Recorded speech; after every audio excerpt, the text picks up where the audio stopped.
नमस्कार, आपका नए और प्रेस वीडियो में हार्दिक स्वागत है। सभी पेंशनर्स केंद्रीय कर्मचारियों को डीए की तीनों बकाया किस्तों के एरियर पे ऐलान को लेकर सभी पेंशनर्स केंद्रीय कर्मचारियों के लिए बहुत ही बड़ी खबर आ चुकी हैं। वही आज इस वीडियो में आपको कर्मचारियों व पेंशनर से जुड़े आज की 5 लेटेस्ट बड़ी खबरें देखने को मिलेगी, जिसमें सैलरी पेंशन में बढ़ोतरी से जुड़ी खबरें होगी। इन सभी खबरों की पूरी जानकारी आपको सबसे पहले इस वीडियो में देखने को मिलेगी, तो बने रहे आप इस वीडियो को लास्ट तक और जानिए इन महत्वपूर्ण खबरों को सबसे पहले। इससे पहले अगर आपने अभी तक भी इस वीडियो पर एक लाइक नहीं किया हो तो एक लाइक कर दीजिए, क्योंकि आपका एक लाइक ही हमारी मेहनत का फल होता है। वही चैनल को भी फ्री में सब्सक्राइब नहीं किया हो सब्सक्राइब कर लीजिए, ताकि आगे भी आपको कर्मचारी व पेंशनर से जुड़ी लेटेस्ट बड़ी अपडेट सबसे पहले देखने को मिलती रहे। तो चलिए बढ़ते हैं इन बड़ी खबरों में आगे।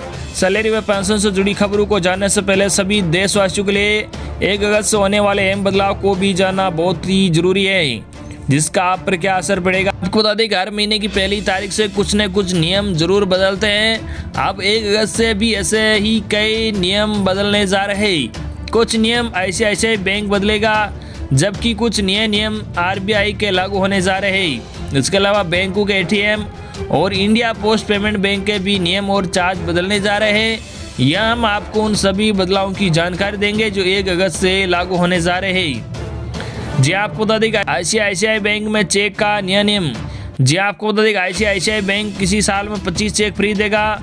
इसके बाद 10 चेकों के लिए अतिरिक्त 20 रुपये का चार्ज देना होगा। वैसे तो मौजूदा चार्ज भी इतना ही है, पर फिलहाल बैंक की तरफ से साल में 20 चेक फ्री दिए जाते हैं। ये बदलाव ग्राहकों के लिए अच्छा है। एक और बात की बैंक में अब से हर महीने शाखाओं में 4 मुफ्त लेन देन की अनुमति देगा। इससे ऊपर के ग्राहकों को हर ट्रांजेक्शन के लिए 150 रुपये चुकाने होंगे। इन नकद लेन देन में आईसीआईसीआई बैंक शाखाओं में जमा और निकासी दोनों शामिल होगी। एटीएम का नया नियम। जी आपको बता दें आईसीआईसीआई बैंक के ग्राहकों को 1 महीने में 6 मेट्रो शहरों मुंबई, नई दिल्ली, चेन्नई, कोलकाता, बेंगलुरु और हैदराबाद में नॉन आईसीआईसीआई बैंक के एटीएम से 3 बार मुफ्त में पैसा निकालने की अनुमति होगी। मेट्रो शहरों के अलावा बाकी क्षेत्रों में 5 फ्री लेन देन मिलेगी। इसमें वित्तीय और गैर वित्तीय लेन देन दोनों शामिल होंगे। इसके बाद आपसे हर वित्तीय लेन देन पर 20 रुपये का चार्ज लिया जाएगा। गैर वित्तीय लेन देन के लिए 8.5 रुपये शुल्क होगा। ये शुल्क सिल्वर, गोल्ड, मैग्नम, टाइटेनियम और वेल्थ कार्ड धारकों के लिए लागू होंगे। जानिए आईसीआईसीआई बैंक के बाकी नए नियम भी। जहाँ आपको बता दें कि होम ब्रांच के लिए हर महीने मुफ्त नकल लेन देन के लिए 1 लाख रुपये की लिमिट होगी।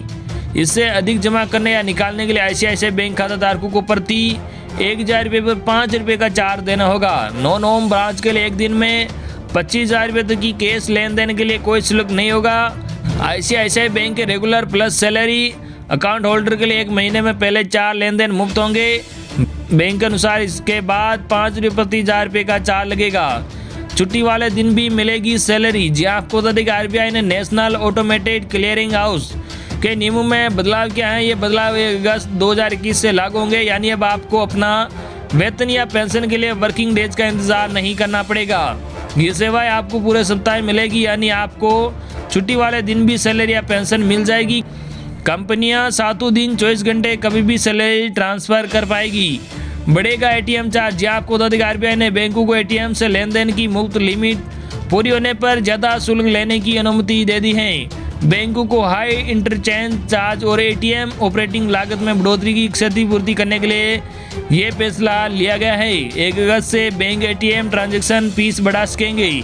India post payment bank IPPB खाता धारकों को डोर स्टेप बैंकिंग के लिए भुगतान करना होगा। 1 अगस्त 2021 से आईपीपीबी की डोर स्टेप बैंकिंग सुविधा शुल्क में बदलाव होने जा रहा है। फिलहाल डोर स्टेप बैंकिंग पर कोई शुल्क लागू नहीं है।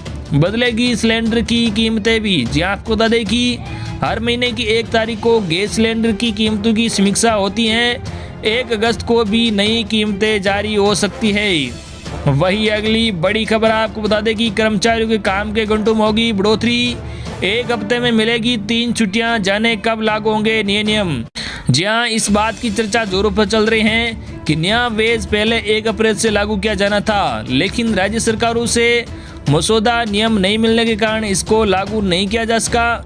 हालांकि अब इसे अक्टूबर में लागू किए जाने के कयास लगाए जा रहे हैं। बताया जा रहा है कि अक्टूबर तक सभी राज्य अपने अपने मसौदा नियम भी तैयार कर लेंगे। आपको बता दें कि इस नियम के तहत कर्मचारी की छुट्टियां, वेतन और काम के घंटों को लेकर कई बदलाव किए जाएंगे। काम के घंटे और साप्ताहिक अवकाश भी बढ़ेंगे। नए वेज कोड वर्किंग आवर्स के तहत कर्मचारियों काम के घंटे 9 से बढ़ाकर 12 हो जाएंगे। श्रम और रोजगार मंत्रालय के मुताबिक एक हफ्ते में 48 घंटे काम करने का नियम लागू होगा। कुछ यूनियनों ने 12 घंटे काम और 3 दिन की छुट्टी के नियम पर सवाल भी उठाया था, लेकिन सरकार ने कहा कि सप्ताह में 48 घंटे काम करने का नियम जारी रहेगा। अगर कोई दिन में 8 घंटे काम करता है तो उसे सप्ताह में 6 दिन काम करना होगा और 1 दिन की छुट्टी मिलेगी। अगर कोई दिन में 12 घंटे काम करता है तो उस कर्मचारी को बाकी के 3 दिन की छुट्टी देनी होगी। जानिए नए वेज कोड में क्या है। जी आपको बता दें कि नए वेज कोड में कई ऐसे प्रावधान हैं जिनका असर दफ्तर में काम करने वाले वेतनभोगी वर्ग यहाँ तक कि मिलें और फैक्ट्री में काम करने वाले कर्मचारियों पर भी पड़ेगा। कर्मचारी के वेतन से लेकर उनकी छुट्टियां और काम के घंटों में भी बदलाव होगा। आइए जानते हैं नए वेतन संहिता के कुछ प्रावधान जिसके लागू होने के बाद आपका जीवन काफ़ी बदल जाएगा। सैलरी स्ट्रक्चर में होगा बदलाव। जी हाँ, नए वेज कोड के तहत कर्मचारियों का new ways code salary structure में भी बदलाव किया जाएगा। टेक होम सैलरी कम हो सकती है क्योंकि वेज कोड एक्ट 2019 के अनुसार किसी कर्मचारी का मूल वेतन कंपनी की लागत के 50% से कम नहीं हो सकता है। मौजूदा समय में कई कंपनियां मूल वेतन को काफ़ी कम कर देती है और ऊपर से ज़्यादा भत्ते देती है। छुट्टियों में भी होगी बढ़ोतरी। जी आपको बता दें कर्मचारी को अर्जित अवकाश को 240 से बढ़ाकर 300 किया जा सकता है। श्रम मंत्रालय, श्रम संघ और उद्योग के प्रतिनिधियों के बीच श्रम संहिता के नियमों में बदलाव को लेकर कई प्रावधानों पर चर्चा हुई है, जिसमें कर्मचारी को अर्जित अवकाश को 240 से बढ़ाकर 300 करने की मांग की गई है। श्रमिकों के लिए लागू होगा न्यूनतम वेतन। जी आपको बता दें पहली बार देश के सभी प्रकार के श्रमिकों को न्यूनतम वेतन यानी न्यूनतम वेतन मिलेगा। प्रवासी मजदूरों के लिए नई योजनाएं लाई जा रही हैं। इसके अलावा सभी श्रमिकों की सामाजिक सुरक्षा के लिए भविष्य निधि की सुविधाएं दी जाएगी। संगठित और असंगठित क्षेत्र के सभी कर्मचारियों को भी ESI का कवरेज मिलेगा। इसके तहत महिलाओं को हर तरह के कारोबार में काम करने की इजाज़त होगी। उन्हें नाइट शिफ्ट करने की भी छूट होगी। PF और ग्रेच्युटी में होगी बढ़ोतरी। जी आपको बता दें कि इसके तहत बेसिक पे में बढ़ोतरी होने से कर्मचारियों का PF ज़्यादा बढ़ेगा, यानी आपका भविष्य पहले से ज़्यादा सुरक्षित होगा। PF के साथ ग्रेच्युटी में भी योगदान बढ़ेगा, यानी टेक होम सैलरी जरूर घटेगी लेकिन कर्मचारी को रिटायरमेंट पर ज़्यादा रकम मिलेगी। नया वेतन कोड असंगठित क्षेत्र के कर्मचारियों के लिए भी लागू होगा। वेतन और बोनस से संबंधी नियम बदलेंगे और हर उद्योग और क्षेत्र में काम करने वाले कर्मचारी के वेतन में समानता होगी। वही अगली बड़ी खबर, शिवराज सरकार का सरकारी कर्मचारियों को बड़ा तोहफा, 2 साल से रुका इंक्रीमेंट देने का फैसला। जी हां, आपको बता दें कि मध्य प्रदेश की शिवराज सरकार ने सरकारी कर्मचारियों को बड़ा तोहफा दिया है। सोमवार शाम सरकार ने सरकारी कर्मचारियों को 2 साल से रुका इंक्रीमेंट देने का आदेश जारी कर दिया है। कर्मचारी संगठन लंबे समय से इसकी मांग कर रहे थे। सोमवार शाम को आदेश जारी करते हुए विभाग ने जानकारी दी है कि सभी शासकीय सेवकों को 1 जुलाई 2020 और 1 जनवरी 2021 के साथ साथ 1 जुलाई 2021 को देय वार्षिक वेतन वृद्धि मिलेगी।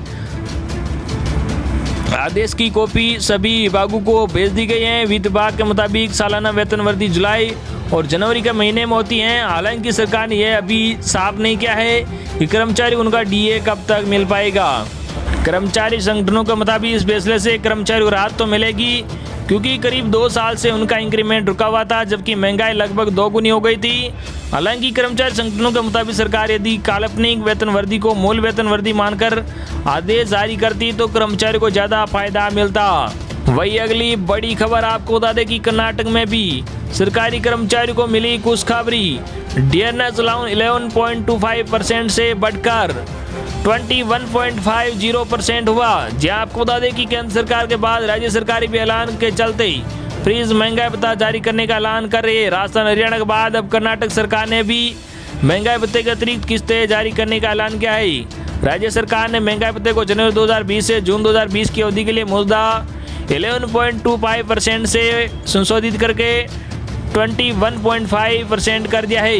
कर्नाटक सरकार ने भी कोविड-19 महामारी से पैदा हुए हालात के चलते DA बढ़ोतरी किस्तें रोक दी थी। राज्य सरकार की ओर से जारी आदेश में कहा गया है कि सरकार ने 1 जनवरी 2020 से 30 जून 2021 की अवधि के लिए महंगाई भत्ते के अतिरिक्त किस्तें जारी करते हुए प्रसन्नता है। इसके मुताबिक राज्य सरकार के कर्मचारी को 2018 का संशोधित पे स्केल में देय महंगाई भत्ते की दरों को बेसिक पे के मौजूदा 11.25% को 1 जुलाई 2021 से संशोधित करके 21.50% किया जाएगा। पेंशनर्स को भी मिली राहत। जी आपको बता दें कि कर्नाटक सरकार ने 1 जुलाई 2021 से राज्य सरकार के पेंशनर्स या फैमिली पेंशनर्स और सहायता प्राप्त एजुकेशनल इंस्टीट्यूशन के पेंशनर्स या फैमिली पेंशनर्स के लिए महंगाई भत्ते की दरों को 11.25% से बढ़ाकर 21.5% करने का ऐलान किया है। पेंशनर्स या फैमिली पेंशन का भुगतान राज्य की कंसोलिडेटेड फंड से किया जाता है। वही अगली बड़ी खबर आपको बता दें, केंद्रीय कर्मचारी अगस्त की सैलरी में मिलेगा डबल बोनस। देखें डीए और एचआरए का कैलकुलेशन। जी आपको बता दें कि लंबे इंतजार के बाद अब केंद्रीय कर्मचारियों को 1 जुलाई से बेसिक सैलरी का 28% महंगाई भत्ता मिलेगा। केंद्र सरकार ने इस प्रस्ताव को मंजूरी दे दी है। इसके साथ ही कर्मचारी एचआरए भी बढ़ा है, यानी कर्मचारियों की अगस्त की सैलरी अब डबल बोनस के साथ आएगी।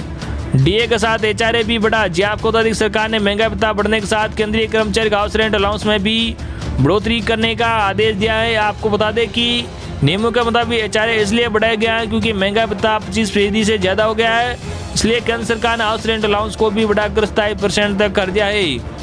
दरअसल डिपार्टमेंट ऑफ एक्सपेंडिचर ने 7 जुलाई 2017 को एक आदेश जारी किया था, जिसमें कहा गया था कि अब महंगाई भत्ता 25% से ज़्यादा हो जाएगा। जो एचआरए को रिवाइज किया जाएगा। 1 जुलाई से डीएनएस अलाउंस बढ़कर 28% हो चुका है, इसलिए एचआरए को भी रिवाइज करना जरूरी है। शहरों के हिसाब से बढ़ेगा एचआरए भी। जी आपको बता दें सरकारी आदेश के अनुसार एचआरए को शहरों के हिसाब से 3 वर्गों में बांटा जाएगा, एक्स, वाई और जेड। रिवीजन के बाद एक्स कैटेगरी के शहरों के लिए एचआरए बेसिक पे का 27% होगा। इसी तरह वाई कैटेगरी शहरों के लिए एचआरए बेसिक पे का 18% होगा, जबकि जेड कैटेगरी शहरों के लिए यह बेसिक पे का 9% होगा। जाने अब कितना होगा एचआरए। जी हाँ, उदाहरण से समझे कि अगर किसी शहर की आबादी 5 लाख को पार कर जाती है तो वह जेड कैटेगरी से वाई कैटेगरी में अपग्रेड हो जाता है, यानी वहाँ 9% के बजाय 18% एचआरए मिलने लगेगा। जिस शहर की आबादी 50 लाख से ज़्यादा होती है वे एक्स कैटेगरी में आते हैं। तीनों कैटेगरी के लिए न्यूनतम हाउस रेंट अलाउंस 5400, 3600 और 1800 रुपये होगा। डिपार्टमेंट ऑफ एक्सपेंडिचर के मुताबिक जब महंगाई भत्ता 50% पहुँच जाएगा तो एचआरए एक्स, वाई और जेड शहरों के लिए 30%, 20% और 10% कर दिया जाएगा। कुल मिलाकर कितनी बढ़ेगी सैलरी। जी आपको बता दें कि सातवां आयोग पे मैट्रिक्स के हिसाब से केंद्र सरकार के कर्मचारियों की न्यूनतम बेसिक सैलरी 18,000 रुपये होती है, जिसमें बेसिक पे डिडक्शन और भत्ते शामिल होते हैं। 18,000 रुपये की बेसिक सैलरी पर 17% के हिसाब से उन्हें जून 2021 तक 3,060 रुपये डीए मिल रहा था। जुलाई 2021 के बाद से अब उन्हें 28% महंगाई भत्ते के हिसाब से 5,040 रुपये हर महीने मिलेंगे, यानी 1980 रुपये ज़्यादा रकम मंथली सैलरी में जुड़कर आएगी। इसी हिसाब से पेंशनर्स की पेंशन भी तय होगी। कर्मचारी अपनी बेसिक पेंशन के हिसाब से ये कैलकुलेट कर सकते हैं कि डीए बढ़ने के बाद सैलरी में कितना इजाफा होगा, अगस्त में कितनी आएगी सैलरी। जी आपको बता दें कि कुल मिलाकर आपको बता दें कि न्यूनतम डीए बढ़ोतरी 5,040 रुपये होगी और न्यूनतम एचआरए बढ़ोतरी हर महीने 1,800 रुपये होगी, यानी अगस्त में आने वाली सैलरी में 6,840 रुपये का न्यूनतम इजाफा होगा। तो ये थी आज की लेटेस्ट और बड़ी खबर जो हमने आप तक पहुंचाई है। आई होप कि आपको आज की कर्मचारी व पेंशनर से जुड़ी लेटेस्ट और बड़ी खबरें पसंद आई होगी। इस वीडियो पर ज़्यादा लाइक और इस वीडियो को ज़्यादा आपके मिलने वालों के पास जरूर